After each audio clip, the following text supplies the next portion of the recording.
ఈరోజు మనం తెలంగాణ రాజకీయాల గురించి తెలుసుకుందాం. తెలంగాణ రాజకీయాల్లో ఇప్పుడు అధికార కాంగ్రెస్ పార్టీ మధ్య, ప్రతిపక్ష టీఆర్ఎస్ పార్టీ మధ్య రోజు రోజుకు రగడ ఎక్కువవుతుంది. దానికి కారణం ఏంటంటే ఎన్నికలు ఇచ్చిన హామీలన్నింటినీ అమలు చేయాలని ప్రతిపక్ష పార్టీ వాళ్ళు అధికార పార్టీ పైన ఒత్తిడి చేస్తుంటే, అధికార పార్టీ వాళ్ళు మాత్రం టీఆర్ఎస్ ప్రభుత్వాన్ని ఏమాత్రం లెక్క చేయకుండా రేవంత్ రెడ్డి అయితే ఏకంగా మాజీ ముఖ్యమంత్రి కేసీఆర్ పైన ఎదురుదాడి చేయడముతో రాష్ట్ర రాజకీయాల్లో కూడా ఒక పెను సంచలనంగా మనం చెప్పవచ్చును.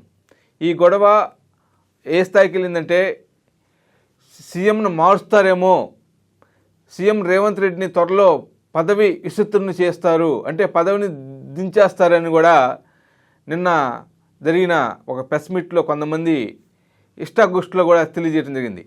ఇంకా మరొక విషయం ఏంటంటే ఇటీవల కాలంలోనే సిపిఐ పార్టీ చెందిన ఎమ్మెల్యే కూడా త్వరలో సీఎం రేవంత్ రెడ్డిని మార్చడానికి, రేవంత్ రెడ్డిని ముఖ్యమంత్రి స్థానం నుంచి దించడానికి బీఆర్ఎస్ బీజేపీ కలవబోతున్నాయని కూడా ఒక సంచలన వ్యాఖ్యలు చేయడంతో తెలంగాణ రాజకీయాల్లో కూడా ఒక అల్జడే రేకెత్తిందని చెప్పవచ్చు రాజకీయ వర్గాల్లో.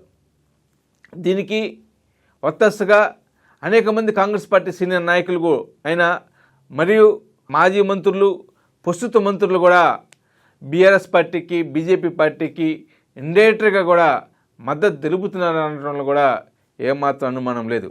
ఇంకొకటి విషయం మనం గమనిస్తున్నట్టయితే ముఖ్యమంత్రి రేవంత్ రెడ్డి తన దూకుడుని మరింతగా ముందుకు పెంచినారు పాలనా భాగంలో.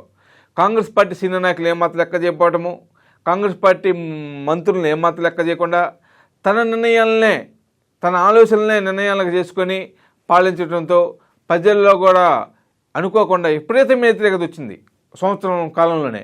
అందుట్లో ముఖ్యమైనది హైడ్రా అనే ఒక చట్టాన్ని తీసుకొచ్చి మూసిని సుందరీకరణ చేస్తామని చెప్తూ అనేక మంది పేదల విలువలను చెప్పబెట్టకుండా, ఎలాంటి నోటీసులు లేకుండా కూలగొట్టడంతో అనేక మంది పేద బడుగు బలహీన వర్గాల్లోనూ కూడా కాంగ్రెస్ పార్టీ పైన అపరిమితమైన వ్యతిరేకత రావడంతో ఆ వ్యతిరేకతను క్యాచ్ చేసుకునే ఆలోచనలో టీఆర్ఎస్ పార్టీ సక్సెస్ అయిందని కూడా చెప్పవచ్చును. ఎక్కడైతే మూసి పేరు చెప్పి బుల్డేజర్తో పేదల విలువలు పడగొడుతున్నారో అక్కడ వెంటనే బీఆర్ఎస్ పార్టీ నాయకులు వెళ్ళటము, కేసీఆర్తో తరపున కేటీఆర్, హరీశ్వరరావు లాంటి వాళ్ళు కూడా వెళ్ళటంతో ఆ రగడను క్యాచ్ చేసుకోవటంలోనూ హైడ్రా లాంటి ఒక చట్టాన్ని ఉపసంహరించుకునేలా చేయాలని, హైడ్రా లాంటి చట్టము ఒక పేదలకు పాలిట ఒక బలిచక్రవర్తిగా ఉందని కూడా ఇటీవల కాలంలో కేటీఆర్, హరీశ్వరరావు చెప్పారంటే హైడ్రా చట్టం వల్ల ప్రజలకు ఎలాంటి ఉపయోగం లేకపోవడం కూడా అది రేవంత్ రెడ్డికి కేవలము చంద్రబాబు నాయుడిని ప్రోత్సహించడానికి హైడ్రా చట్టం తీసుకొచ్చారు. హైడ్రా చట్టం ఎందుకు తీసుకొచ్చారని కూడా ఇటీవల కాలంలో చర్చ జరుగుతుంది. దానికి ప్రధాన కారణం ఏంటంటే హైడ్రా అనేది తీసుకొస్తే మూసి సుందరీకరణ పేరుతో పేద బడుగు వర్గాల ఇళ్లను తొలగించడము, బంపర్ జోన్లో ఉన్నాయని కూడా కొన్ని వీఐపీల ఇళ్లను తొలగించడంతో పాటు అలా చేస్తే హైదరాబాద్ అభివృద్ధి కూడా దిగజారిపోవటము, హైదరాబాద్లో ఉన్న ఇల్లు కూడా కొలగొట్టడం వల్ల రియల్ ఎస్టేట్ రంగము పడిపోవటము, సాఫ్ట్వేర్ రంగం పడిపోవడంతో పాటు ఆ పడిపోయినంత కూడా అమరావతిలో ఎత్తుకుంటుంది.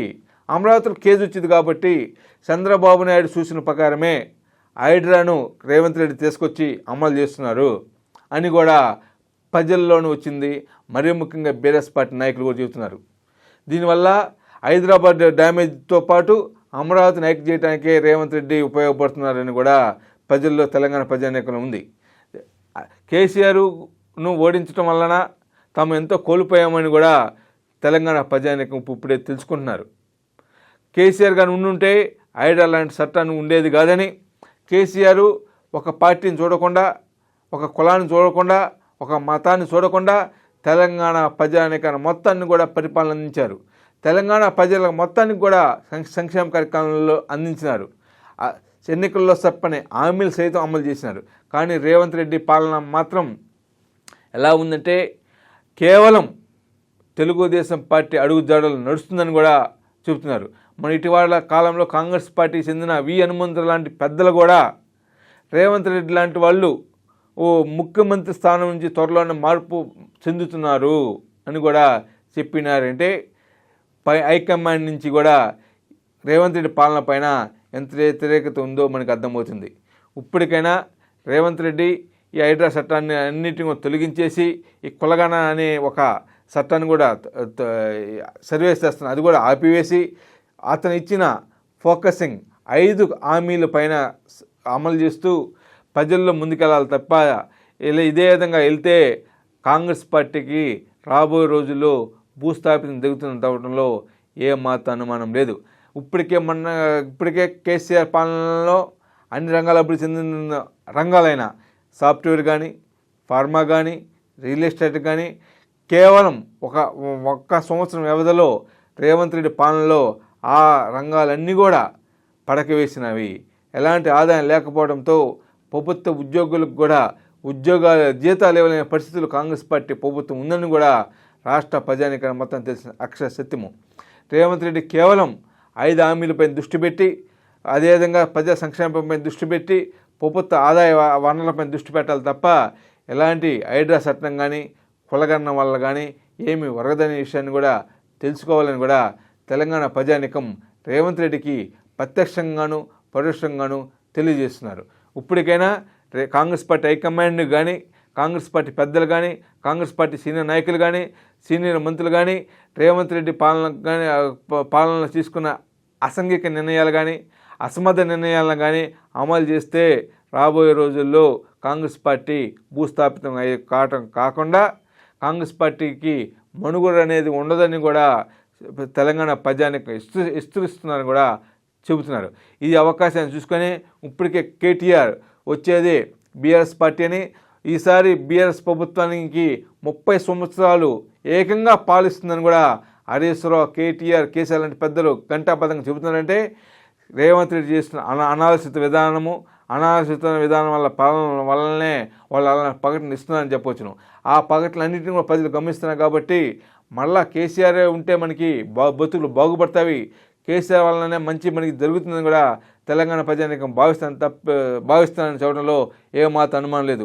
ఇప్పటికే సంవత్సరం అయిపోయింది కాబట్టి ఇంకా రాబోయే 4 సంవత్సరాలు కూడా కాంగ్రెస్ పార్టీ అధిష్టానం రేవంత్ రెడ్డి పాలన పైన దృష్టి పెట్టి ఎలాంటి ప్రజలకు ఇబ్బంది కలిగే నిర్ణయాలు తీసుకోకుండా ప్రజలకు ఉపయోగపడే నిర్ణయాలు తీసుకొని పాలనపై దృష్టి పెట్టాలి తప్ప లేకపోతే ఎలా పడితే అలా పాలన చేస్తే రాబోయే రోజుల్లో కాంగ్రెస్ పార్టీ అనేది తెలంగాణ రాష్ట్రంలో మనుగడ అనేది ఉండదని కూడా తెలంగాణ ప్రజలు భావిస్తున్నారని కూడా చెప్పడంలో ఎలాంటి అభిప్రాయం లేదు. For more updates, like, comment, subscribe to our channel.